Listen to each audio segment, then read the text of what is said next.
मैं आपके समक्ष आज कक्षा 10th की हिंदी पाठ्य पुस्तक के पार्ट 2 लेकर आया हूँ, जिसमें आपका है पहला कवि परिचय और पाठ का नाम है आपका राम लक्ष्मण परशुराम संवाद। तो कवि परिचय आपके समक्ष में पहले रखने की कोशिश करता हूँ। जो कवि हैं हमारे महान सर्वश्रेष्ठ भक्ति काल के कवि गोस्वामी तुलसीदास हैं। ये राम के जो है वो परम उपासक माने जाते हैं। जिस तरह सूरदास श्री कृष्ण के उपासक थे, इसी तरह तुलसीदास भी जो है वो श्री राम के उपासक हैं, भक्त हैं। तो गोस्वामी तुलसीदास के जन्म में एवं स्थान के संबंध में विद्वानों में मतभेद है, परंतु अधिकांश विद्वान इनका जन्म जब 1532 में शोरो में मानते हैं। 1532 ईस्वी में शोरो एक स्थान है, वहाँ जो है इनका जन्म स्थान मानते हैं। लेकिन यहाँ मैं छोटी सी जानकारी देना चाहता हूँ कि ये जो है अधिकांश विद्वानों का मानना है, लेकिन कुछ और विद्वानों का यह भी मानना है कि इनका जन्म स्थान जो है वो उत्तर प्रदेश के बांदापुर के राजपुर नामक गांव में हुआ था, जो आपके पुस्तक में भी दिया हुआ है, इसलिए मैं आपको यहाँ पे अलग दिया हूँ।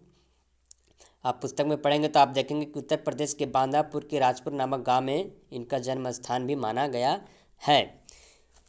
तो चलिए आगे। इनके पिता एवं माता का नाम आत्माराम दुबे एवं हुलसी था। इनके माता एवं पिता का नाम जो है वो आत्माराम दुबे एवं हुलसी था। इनका बचपन काफ़ी कष्टपूर्ण था। बचपन में ही ये अपने माता पिता से बिछड़ गए थे, अर्थात बचपन में ही जो है वो तुलसीदास के माता पिता जो है वो स्वर्ग सिधार गए थे। इसीलिए जो है वो इनका जीवन जो है वो काफ़ी कष्टपूर्ण रहा। आप सभी को पता होगा कि जिनके माता पिता अगर बचपन में ही छोड़कर चले जाएं तो उनका जीवन क्या होगा, ये आप खुद अनुभव कर सकते हैं। तो तुलसीदास के साथ भी कुछ ऐसा ही हुआ। इनके गुरु नरहरिदास थे। तुलसीदास के गुरु जो थे वो नरहरिदास थे। इनका विवाह रत्नावाली से हुआ, जिन्होंने इनका जीवन राम भक्ति की ओर मोड़ने में का जो है वो सफल प्रयास किया। इनका विवाह जो रत्नावाली से हुआ और जिन्होंने इनका जीवन अर्थात रत्नावाली के ही से जो वो इनका जीवन जब राम भक्ति की ओर मुड़ा और सफल प्रयास भी किया गया।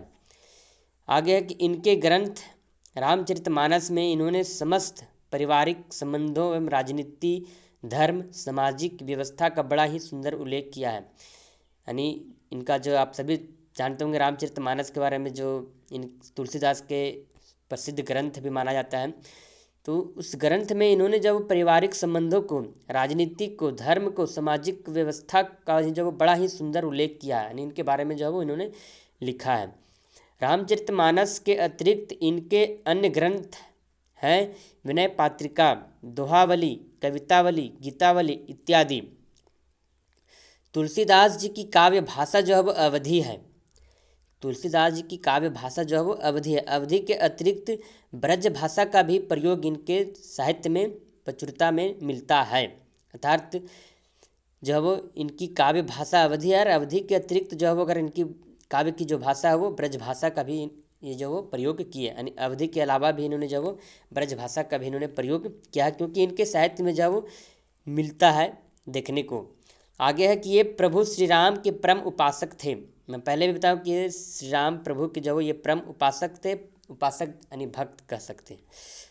सन 1623 ईस्वी में इन्होंने काशी में देह त्याग किया, अर्थात इनका जो है वो स्वर्गवास 1623 ईस्वी में हुआ और स्वर्गवास स्थान जो है वो काशी माना गया